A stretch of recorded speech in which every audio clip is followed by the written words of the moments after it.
is a seminar workshop on news writing and basic broadcast ethics.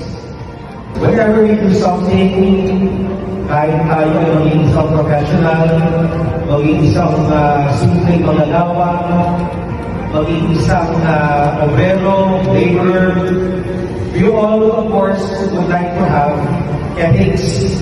Ano po ba yung mga values natin na gusto natin na talagang hindi ma-compromise?